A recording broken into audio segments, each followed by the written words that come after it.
नमस्कार, आप देख रहे हैं EMS टीवी और मैं हूं आपके साथ कंचन। आई नजर डालते हैं उत्तराखंड की कुछ खास खबरों पर। मुख्यमंत्री पुष्कर सिंह धामी ने चमोली जिले में गैरसैंण के निकट सारकोट ग्राम पंचायत की नवनिर्वाचित प्रधान 21 वर्षीय प्रियंका नेगी को बधाई दी है। मुख्यमंत्री पुष्कर सिंह धामी ने कहा कि सरकार सारकोट को आदर्श ग्राम के रूप में विकसित कर रही है। अन्य जिलों में भी इसी तरह आदर्श ग्राम बनाए जाएंगे। जल्दी सभी मुख्य विकास अधिकारी सारकोट का अध्ययन करने के लिए आएंगे। साथ ही मुख्यमंत्री ने आज को फोन पर प्रियंका नेगी को बधाई देते हुए कहा कि जिस तरह सारकोट के ग्रामीणों ने एक पढ़ी लिखी युवा लड़की को अपना प्रधान चुना है, उसके लिए सभी ग्रामीण बधाई के पात्र हैं। प्रियंका, बहुत बहुत बधाई, शुभकामनाएं। बहुत अच्छा लगा रिजल्ट देखा अभी कल आपका। जी सर, धन्यवाद सर। चलिए, बहुत अच्छा बनाना है सारकोट को हम लोगों को, है ना? जी सर।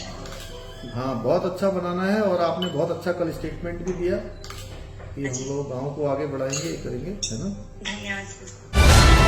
उत्तराखंड के पूर्व मुख्यमंत्री कांग्रेस के वरिष्ठ नेता हरीश रावत ने उत्तराखंड के ग्रामीण अंचल की जनता को धन्यवाद देते हुए कहा कि इस बार के चुनाव में ग्रामीण मतदाताओं ने बिना किसी प्रलोभन में आकर अपने को देखकर मत का प्रयोग किया और कांग्रेस लगभग 60% से भी अधिक सीटों पर इस चुनाव को जीतने में सफल हो पाई है।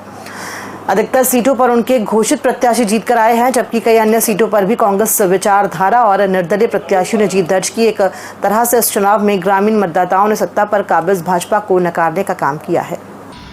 धन्यवाद ग्रामीण उत्तराखंड, आपने कांग्रेस को प्यार दिया, अपार समर्थन दिया और भाजपा को लगभग रिजेक्ट कर दिया। मैं लगभग रिजेक्ट करने की बात इसलिए कर रहा हूं क्योंकि कई क्षेत्रों में भाजपा के विधायकों के भाई, रिश्तेदार और उनके खासम खास लोग चुनाव हारे। ये रिजेक्शन है सत्ता का, जो अहंकार में थी कि हमने तो सारी नगर निगम जीत लिए और अब हम क्षेत्र पंचायतें और जिला पंचायतें भी जीतेंगे। लोगों ने कहा नहीं, कांग्रेस के जो घोषित उम्मीदवार थे उनमें से 60% से ज़्यादा लोगों के जीतने की खबर आ रही। क्षेत्र पंचायतों में भी कांग्रेस को बहुत अच्छा समर्थन मिल रहा है और जहां कांग्रेस के उम्मीदवार नहीं जीते हैं वहां निर्दलीय या कांग्रेस समर्थित या कांग्रेस माइंडेड लोग जीते हैं, जिनको किसी कारणवश हम उम्मीदवार नहीं बना पाए। उत्तराखंड में त्रिस्तरीय पंचायत चुनाव की मतगणना संपन्न हो चुकी है। इस बार पंचायत चुनाव के जो नतीजे हैं उसको लेकर भाजपा और कांग्रेस दोनों ही दलों में खुशी का माहौल है। तो वहीं कांग्रेस के प्रदेश अध्यक्ष करण महारा ने आज प्रदेश कांग्रेस मुख्यालय में प्रवेश वार्ता करते हुए भाजपा से चुटकी ली है। करण महारा ने कहा कि जनता ने कांग्रेस के पक्ष में मतदान किया है और ज्यादातर कांग्रेस के अधिकृत प्रत्याशी जीत कर आए हैं। उन्होंने कहा कि यह साबित हो चुका है कि जनता ने बीजेपी के खिलाफ मतदान किया है और भाजपा के ज्यादातर मंत्री और विधायकों के परिजन चुनाव हारे हैं। उनमें से लेसडाउन से विधायक दिलीप रावत की पत्नी सल्ट से विधायक सल्ट सिंह के बेटे, नैनीताल से विधायक सरिता आर्या के बेटे, बद्रीनाथ के पूर्व विधायक राजेंद्र भंडारी की पत्नी, इसी तरह से कई विधायक और मंत्रियों के परिजन चुनाव हारे हैं। कांग्रेस के पक्ष में जनता ने भारी मतदान किया है। कांग्रेस के द्वारा अधिकतर सदस्य चुनाव जीत के आ चुके हैं। ये बात साबित हो गई कि बीजेपी के खिलाफ जनता ने वोट दिया है। इनके अधिकतर विधायकों के, पूर्व मंत्रियों के परिजन चुनाव हारे हैं। पंचायत चुनावों के 90% से अधिक पदों के परिणाम सामने आ चुके हैं। परिणाम आने के बाद भाजपा में जीत के जश्न का माहौल बना हुआ है। आज भाजपा मुख्यालय देहरादून में जीत की खुशी को लेकर पटाखों, ढोल नगाड़ों के साथ जश्न मनाया गया। इस दौरान मौजूद भाजपा के राजपुर से विधायक ने जीत की खुशी को मीडिया से साझा करते हुए कहा कि ग्राम पंचायत, जिला पंचायत व क्षेत्र पंचायतों की अधिकतर सीटों पर भाजपा के समर्थित प्रत्याशी जीते हैं और आने वाले समय में भी ब्लॉक प्रमुखों और जिला अध्यक्षों में भी भाजपा का दबदबा रहेगा। देखिए, भारतीय जनता पार्टी ने जिस मेहनत के साथ, लगन के साथ काम किया है और उत्तराखंड के जनमानस ने जो हमारी त्रिस्तरीय पंचायत चुनाव है, उन्होंने माननीय पुष्कर सिंह धामी जी के काम को लेकर के और जिस तरह से युवा मुख्यमंत्री की सोच युवा उत्तराखंड को आगे बढ़ाने का है, उसी के निमित्त लोगों ने वोट किया है और हमारे अधिकतम सीटें जिला पंचायत की जीती हैं और इसी तरह से प्रधान और क्षेत्र पंचायत की सीटें जीती हैं।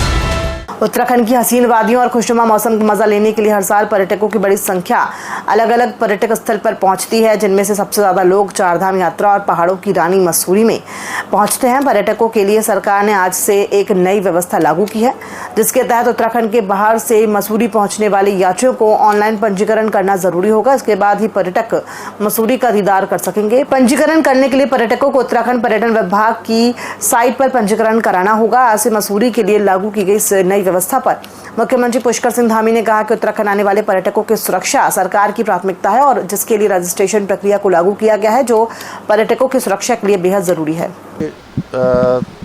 रजिस्ट्रेशन की व्यवस्था सभी पर्यटकों की सुविधा के लिए भी है और उनकी सुरक्षा के लिए भी है, और मैं बार बार ये कहता रहा हूँ कि सुरक्षा हमारे लिए सर्वोच्च प्राथमिकता है।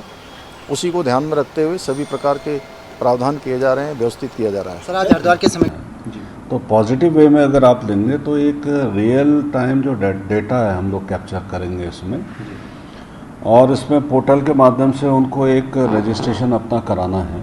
और ये नहीं कि वो टूरिस्ट जो मसूरी घूमने आ रहा है और जिसने अपना ऑलरेडी ऑनलाइन अपनी बुकिंग वगैरह करा रखी है, तो उसको सुविधा हम दूसरे ढंग से भी दे रहे हैं कि ये ज़रूरी नहीं है कि वो टूरिस्ट ही करे, जिसकी बुकिंग ऑलरेडी वहाँ पे हो चुकी है।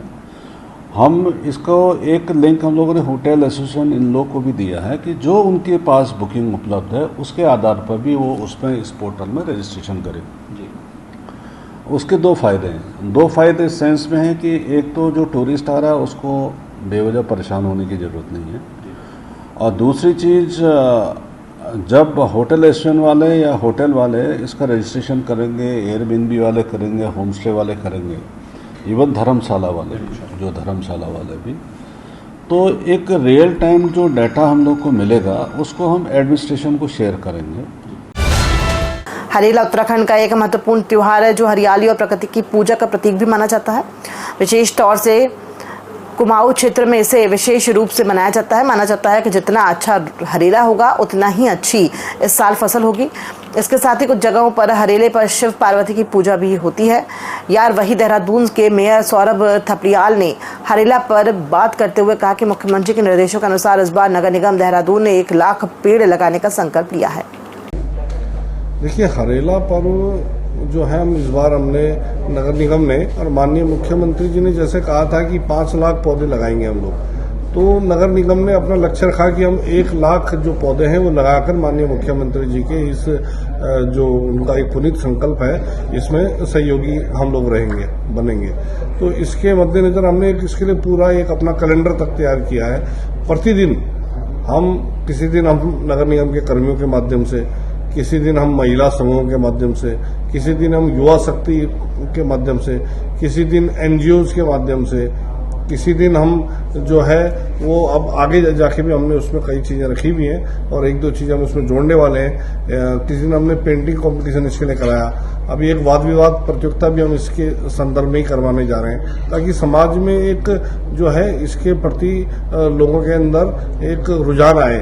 लोगों को जो है लगना भी चाहिए कि पेड़ लगाना भी है और पेड़ बचाना भी है।